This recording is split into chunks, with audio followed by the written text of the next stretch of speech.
Good day, sir. Here's my training plan presented me by Giselle Sernal.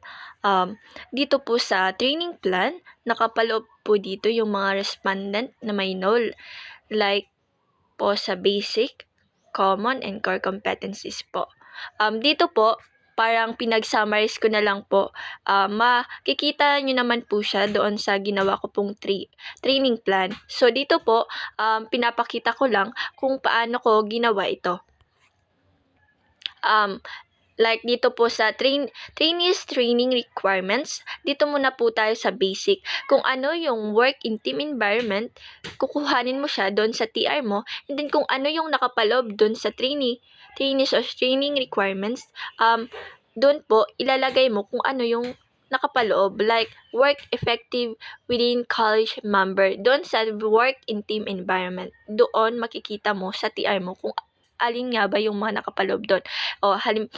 Dito naman po sa training activity task, the same din po kung ano yung nakapaloob doon sa TR mo at kung alin yung nakapaloob sa mga nakalagay doon na kasama sa work in team environment or nakapaloob dito sa work effectively is doon din po ako nag-base, and then pinag-copy paste ko lang po siya, and then bago ko po pinag-copy paste, tiningnan ko muna kung ano yung nga ba yung mga dapat doon, and then dito po sa mode of training, the same din po, na lang po ako, nag-search po kung ano yung kung ano nga ba yung about doon po sa mode of training. Pero po, nag-base din po ako sa housekeeping in situ, kung baga dito nga po sa akin na training plan sa housekeeping in situ.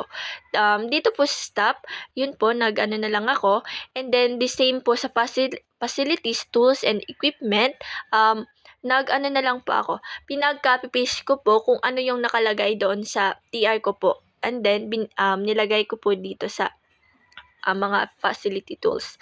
The same po sa venue, na lang po ako. And then, assessment method po, kumuha kung ano yung nakapaloob dun sa mo, is kinuha ko na lang po. Kung baga pinag-copy paste ko doon. Dito naman po sa date, ako na lang po yung nag-isip kung ano yung date and then yung time po. The same po sa common competencies po. The same po sa paggagawa, and then dito po sa core competencies, the same din po. Kung baga, makikita naman po siya doon sa training plan ko po kung ilan yung based po sa mga po sa akin, sa mga nag-respondent po is yung we have 7 na lahat may no, like doon po sa basic, common, and core competencies. And then po sa 10 respondent po kasi is 7 lang yung may mga no. Some of the same po sa natira is wala po.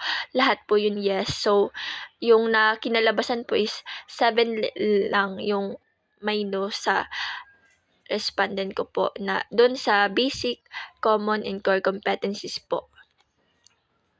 Dito naman po sa nominal duration po is pinag-summarize ko din po kung doon sa basic, binilang ko muna po doon sa mga learning outcomes, yung mga nakabase po doon sa ko sa TR. And then, kung halimbawa po may kaparehas naman na yun na nga, doon sa mga learning outcomes or yung doon sa mga is hindi ko na siya sinama kasi nga po parehas lang naman.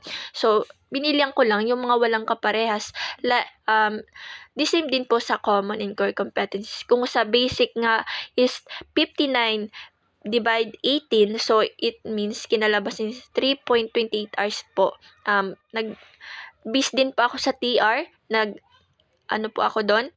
The same po sa common, like 39 divide 18 is 2.17 hours po yung And then, sa core naman po, po ako, pinag-divide ko siya is, yung kinalabasan po is 80 divide 400, 5 hours po. Nag-visit din po ako sa TR ko kung yung mga doon. And then, ko siya, compute sa divide. So, ito po yung kinalabasan. Yun po. Thank you.